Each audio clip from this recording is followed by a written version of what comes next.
चला, good morning friends. Very good. तर आज शनिवार, आज आठवड्यातील हा शेवटचा दिवस. आपण आनंददायी शनिवार म्हणून आज आपण या ठिकाणी आनंद घेणार आहोत. तर मित्रांनो, आजचा जो शनिवार आहे स्पेशली लँग्वेज, इंग्रजी भाषेतील तुमचा शब्दसंग्रह, व्होकॅब्युलरी वाढावं या दृष्टीने आपण छोट्या छोट्या ॲक्टिव्हिटी, काही स्पर्धा घेणार आहोत आपण. यामध्ये तुम्हाला एक विशिष्ट वेळ देण्यात येईल. त्या वेळामध्ये तुम्हाला त्या स्पर्धेमध्ये सहभागी व्हायचं आहे आणि आपलं कौशल्य, आपलं नॉलेज, आपलं ज्ञान तुम्हाला दाखवायचं आहे.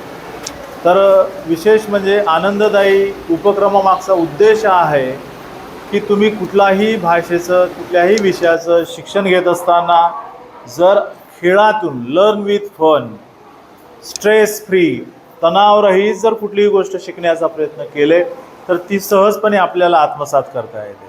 बरोबर आहे की नाही आहे?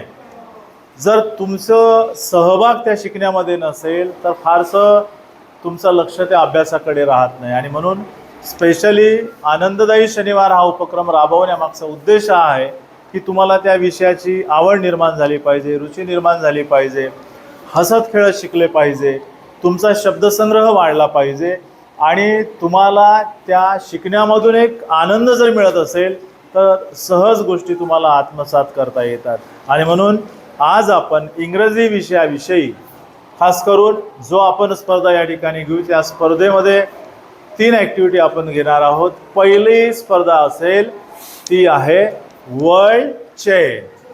World chain.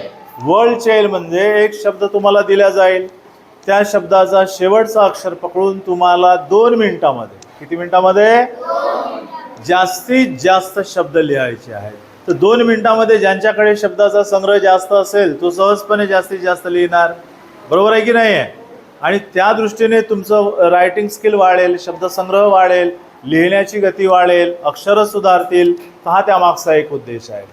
दुसरी ॲक्टिव्हिटी आपण छोटीखानी या ठिकाणी अशी घेणार आहोत की एक चिठ्ठींमधून तुम्हाला विषय देण्यात येईल. तुम्ही आपल्या आवडीप्रमाणे जो विषय या ठिकाणी जी चिठ्ठी निवडाल त्यामध्ये जो विषय असेल त्या विषयावर किमान 10 शब्द सांगायचे आहेत. उदाहरणार्थ, आता या ठिकाणी मी समजा चिठ्ठीमध्ये वेगवेगळे विषय लिहिताना तुम्ही विषय लिहिले, त्या ठिकाणी फ्लावर असा विषय आहे. तर मग फ्लावरमधले 10 विषय, 10 नावं वनस्पतींची सांगा, 10 फ्लावरची नावं लिहा तुम्ही. बरोबर आहे की नाही?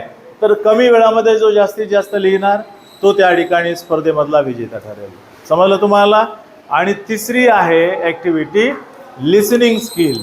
तुम्ही ऐकून, मी जे काही 10 वाक्य इंग्रजी पुस्तकामधले एका पेजवरील वाचणार आहे ते वाचून तुम्ही ऐकायचं, श्रवण करायचं आणि ते तुम्ही लिहायचं. तर यामध्ये फुल स्टॉप कुठे आहे, तुमचं रायटिंग स्किल कसं आहे, स्पेलिंग कसे लिहिता, यामधून आपल्याला तुम्हाला सुधारणा करता येईल. तुमच्या चुका तुमच्या लक्षात येतील की माझं रायटिंग स्किल, लिसनिंग स्किल किती स्ट्रॉंग आहे. तर यामध्ये उद्देश आहे की तुमच्या भाषेचं एकंदरीत जे डेव्हलपमेंट आहे, भाषेबद्दलची आवड आहे, भाषेबद्दल सुधारणा आहे, तुमच्या चुका, तुमची जी कमजोरी आहे ती तुमच्या लक्षात येईल आणि तुम्ही परत चांगल्या दृष्टीने पुढच्या वेळेला अभ्यास करायला लागाल. बरोबर आहे की नाही? तर आज आपण या ठिकाणी आनंददायी शनिवार अंतर्गत नवीन ॲक्टिव्हिटी ज्या आहेत या ॲक्टिव्हिटीला सुरुवात करूया. तर सर्व जर भाग घेणार का तुम्ही? येस. तर आपण या स्पर्धेला सुरुवात करूया. ओके विद्यार्थी मित्रांनो, स्पर्धेला सुरुवात झालेली आहे. तुम्हाला सन हा शब्द दिलेला आहे. ओके, सन या शब्दापासून जास्तीत जास्त तुम्हाला वर्ल्ड चेनमध्ये शब्द बनवायचे आहेत. तुम्हाला 2 मिनिट वेळ देण्यात येईल. त्या वेळेमध्ये जो जास्तीत जास्त शब्द तयार करेल तो या स्पर्धेचा विजेता ठरणार आहे. तर जे टॉप 3 विद्यार्थी असतील त्या विद्यार्थ्यांना आपण या ठिकाणी बक्षीस देऊन त्यांचं अभिनंदन करू. स्पेलिंग चुकता कामा नये.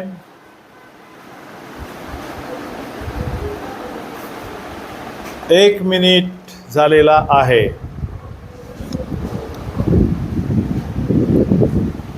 एक मिनिट झालेला आहे.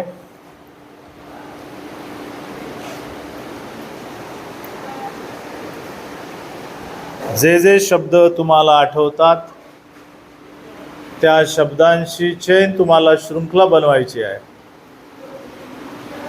अतिशय मजेदार, सहजपणे तुम्हाला हसत खेळत नवीन शब्द जोडण्याचा हा एक उपक्रम आहे. जेवढे अधिक शब्द तुम्ही इंग्रजीमध्ये वाचाल, तुमच्या लक्षात राहतील, तेवढी अधिक मोठी चेन तुमची तयार होईल.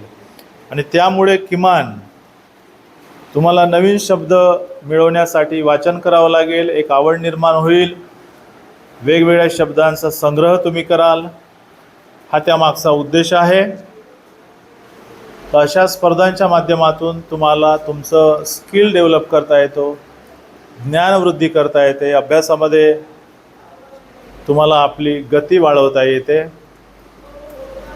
तर या उपक्रमात तुम्ही सर्वांनी मनापासून सहभाग घेऊन अधिकाधिक शब्द कसे आपल्याकडे तयार करता येतील या दृष्टीने तुम्ही वाचन कौशल्य यावर फोकस केले पाहिजेत.